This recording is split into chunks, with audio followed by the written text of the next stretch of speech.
2001 সালের 23 ফেব্রুয়ারি রাজধানীর উত্তরা 1 নম্বর সেক্টরের 10 নম্বর সড়কে ঘণ্টার পর ঘণ্টা দাঁড়িয়েছিল একটি ব্যক্তিগত গাড়ি। কালো কাচে ঢাকা থাকায় কেউ ভেতরে কি আছে বুঝতে পারেনি। স্থানীয় দারোয়ান ও নিরাপত্তা কর্মীরা ভেবেছিলেন গাড়ির মালিক হয়তো আশেপাশের কোনো বাসায় গেছেন, কিন্তু দুপুর গড়িয়ে গেলেও গাড়িটি না সরাই সন্দেহ দেখা দেয়।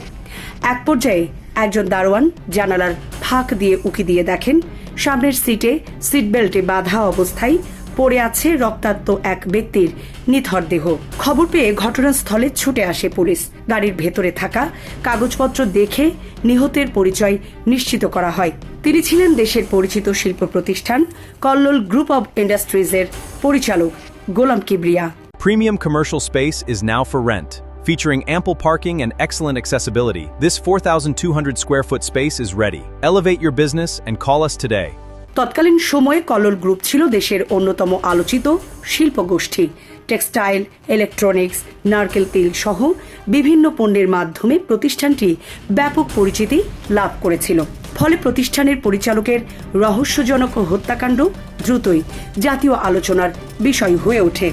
ঘটনাস্থলে গিয়ে তৎকালীন ঢাকা মহানগর পুলিশের কমিশনার মতিউর রহমান সাংবাদিকদের বলেন, অত্যন্ত পরিকল্পিতভাবে হত্যাকাণ্ডটি ঘটানো হয়েছে। শুরুতে তদন্তকারীরা ব্যবসায়িক বিরোধ, আর্থিক দ্বন্দ্ব কিংবা প্রতিদ্বন্দ্বী গোষ্ঠীর সম্পৃক্ততার সম্ভাবনা খতিয়ে দেখতে থাকেন। স্ত্রী শিমুল তখন সাংবাদিকদের বলেছিলেন, ঘটনার আগের দিন নারায়ণগঞ্জের বাসা থেকে কিবরিয়া নিজে গাড়ি চালিয়ে তেজগাঁওয়ের কারখানায় আসেন। রাত 10টার দিকে স্ত্রী ফোন করলে তিনি বলেন ফিরতে আরও 1 ঘন্টা দেরি হবে। রাত 11টায় আবার ফোন করে দেখেন সেটি বন্ধ। কিবরিয়া অনেক রাতে বাড়ি ফিরতেন, মাঝে মাঝে ফিরতেনও না। বেশিরভাগ দিনই মাতাল হয়ে ফিরতেন, সে কারণেই তিনি এত চিন্তা করেননি। শুক্রবার দুপুরের পর পুলিশ ফোন করে তাকে খুনের খবর দেয়।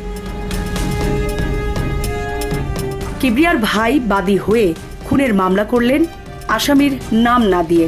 সে সময় ক্যান্টনমেন্ট থানার ওসি ছিলেন আনোয়ার হোসেন। 2 দিনের মধ্যে তিনি খুনের কারণ খুঁজে বের করলেন। ক্লু কিভাবে পেলেন জানতে চাইলে ওসি বলেন, কিবরিয়ার গাড়ি চালক ছিলেন তাদের প্রথম সূত্র। তার মাধ্যমে শাহিদা নামের এক নারীকে আটক করে জানতে পারেন উত্তরা 7 নম্বর সেক্টরের 26 নম্বর সড়কের একটি বাড়িতে কিবরিয়ার নিয়মিত যাতায়াত ছিল। সেখানেই খুন হয়ে থাকতে পারেন তিনি। এরপর সেই বাড়ির সবাইকে আটক ও জিজ্ঞাসাবাদ করা হলে তারা খুনের কথা স্বীকার করেন। 4তলা বাড়ির 3য় তলায় বিশাল ড্রয়িং রুমটি ছিল জলসা ঘরের মতো। মেঝেতে দামি কার্পেটের ওপর শতরঞ্জি পেতে মেহমানদের বসার ব্যবস্থা, পাশে ছোট ছোট তাকিয়া, মাঝখানে নগ্ন চুম্বনরত যুবক যুবতীর মূর্তি, দেয়ালে ঝোলানো দামি পেইন্টিং, সবকিছুতেই নগ্ন নারীর প্রতিকৃতি। আসবাবগুলো মনে হলো অনেক দামি। 3 কক্ষের আলিশান ফ্ল্যাটটিতে বাস করতেন সাবিকুন নাহার বুলি, তার স্বামী ইমরান হোসেন, মেয়ে পুনম, ছেলে পুলক ও পুনমের স্বামী নাজমুল। সাবিকুন নাহার বুলির স্বামী ইমরান ব্যবসায়ী হিসাবে পরিচয় দিলেও তার কোনো ব্যবসা নেই। স্ত্রীর রোজগারেই সংসার চলে। বুলির পুত্র পুলক এসএসসি পরীক্ষার্থী, পুনম এইচএসসি পাশের পর বিয়ে করেছেন। বুলির সঙ্গে পরিচয়ের সূত্রে এই বাসায় কিবরিয়ার যাতায়াত। পরিবারটির সবকিছু কিবরিয়া নিয়ন্ত্রণ করতেন। তাদের বাহারি জীবনের সব খরচও তিনিই বহন করতেন।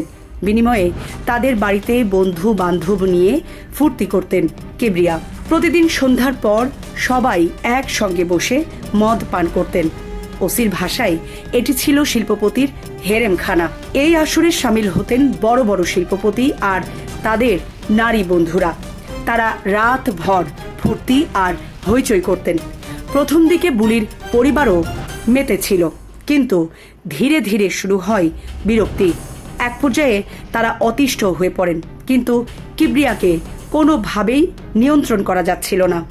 ওসি বলেন, পুলিশ 25 জন নারীর খোঁজ পেয়েছে যাদের ওই আসরে যাতায়াত ছিল। আদালতে দেওয়া জবানবন্দিতে বুলি ও তার পরিবারের লোকেরা বলেছিলেন মাতাল হয়ে প্রায়ই বাড়াবাড়ি করতেন কিবরিয়া। সেটা সহ্য করার মতো ছিল না। তার সেই আচরণের কারণেই খুন করা হয়। এরপর ভোরে লাশ গাড়িতে তুলে রাস্তায় রেখে আসেন, যাতে কেউ সন্দেহ করতে না পারে। ওই বাসার দারোয়ান রফিক ও ড্রাইভার জুয়েলও স্বীকারোক্তিমূলক জবানবন্দি দিয়েছিলেন। বুলি তখন বলেছিলেন, ঢাকা শহরের অনেক বাড়িতেই বৃহস্পতিবার এরকম পার্টি হয়, এটা দোষের কি?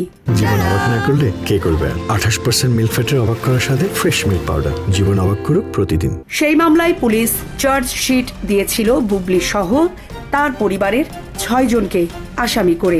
ওই মামলায় 6 জনের বিরুদ্ধে অভিযোগপত্র দিয়েছিলেন এসআই হাফিজুল ইসলাম, কিন্তু কোনো অভিযোগ প্রমাণ করতে পারেনি রাষ্ট্রপক্ষ।